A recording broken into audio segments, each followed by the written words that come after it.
Persuasion isn't about talking louder or being smarter.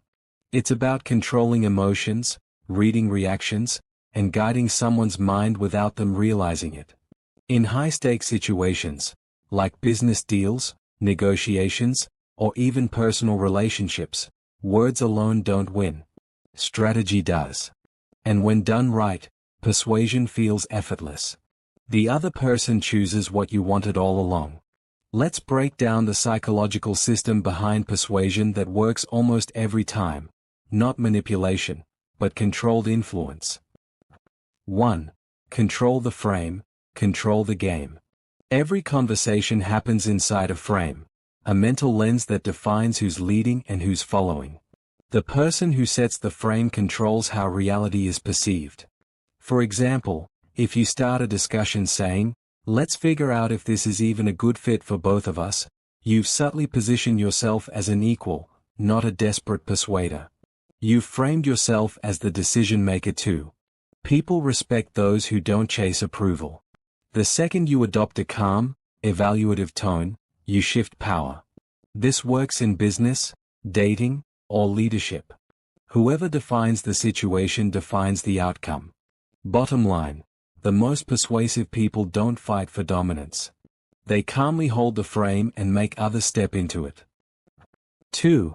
Lead with certainty, not need. Confidence is contagious.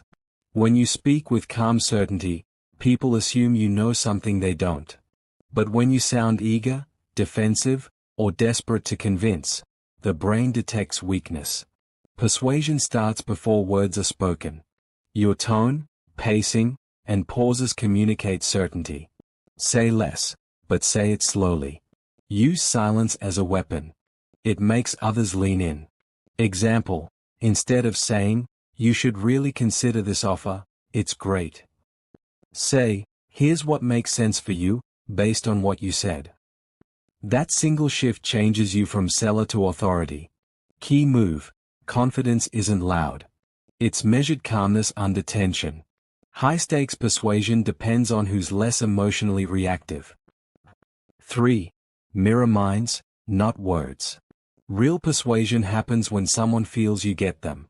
Mirroring is one of the most powerful tools in psychology, not copying, but syncing. Match their energy, posture, and verbal rhythm subtly. Reflect key words they use when responding.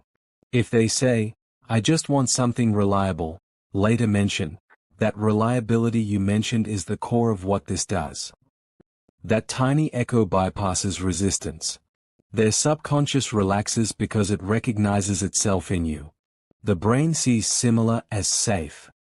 Used correctly, mirroring builds deep subconscious trust, and people rarely argue with someone who feels like them. 4. Create micro-yes momentum.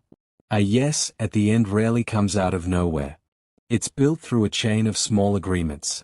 High-stakes persuaders guide people through micro-yeses that lower resistance step by step. Ask questions that make them agree with truth-based statements. "You'd agree results matter more than opinions, right? We both want to make the smartest decision possible, correct?" Each micro-yes primes the brain for the final commitment. It creates a pattern. The mind stays consistent with its earlier agreements. When you finally reach the close, it feels natural to agree again. Remember, people don't like breaking their own mental patterns.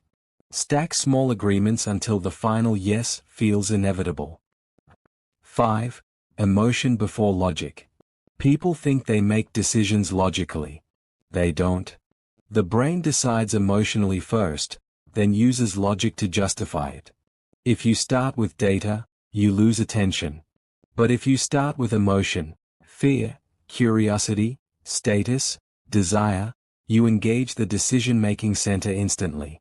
Example, don't say, "This plan will improve efficiency by 27%.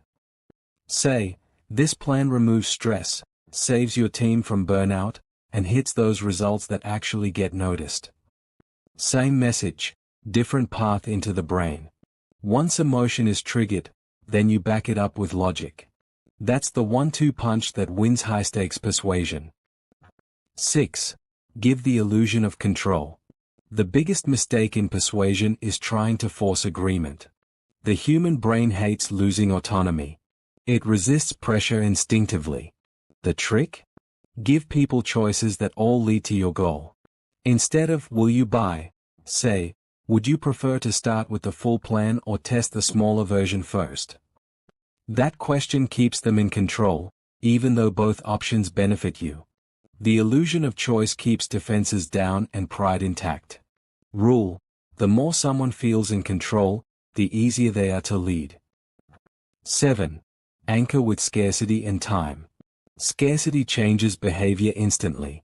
People value what's limited because the brain links scarcity with survival and opportunity. When you attach urgency, "this offer closes Friday" or "only 2 positions left," you trigger the loss aversion bias. People fear missing out more than they desire gain. But this must be real. Fake scarcity kills credibility. High-stakes persuasion isn't about lying, it's about highlighting real limitations that push action. Psychological truth: humans delay until the risk of missing out outweighs the comfort of waiting. That's when decisions happen. High-stakes persuasion isn't charm. It's structure. 1. Control the frame. Define the reality of the interaction. 2. Lead with certainty. Calm authority beats loud enthusiasm. 3. Mirror minds. Build subconscious trust through similarity. 4. Stack micro-yeses. Guide the brain toward consistency. 5. Trigger emotion before logic. Engage feeling, then prove with facts.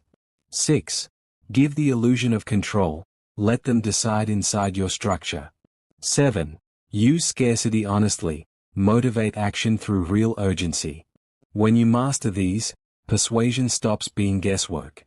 It becomes a repeatable process, one that quietly shapes outcomes while everyone thinks they made the choice themselves. Thanks for watching, and if you found this useful, you know what to do. Like, share, and subscribe for more.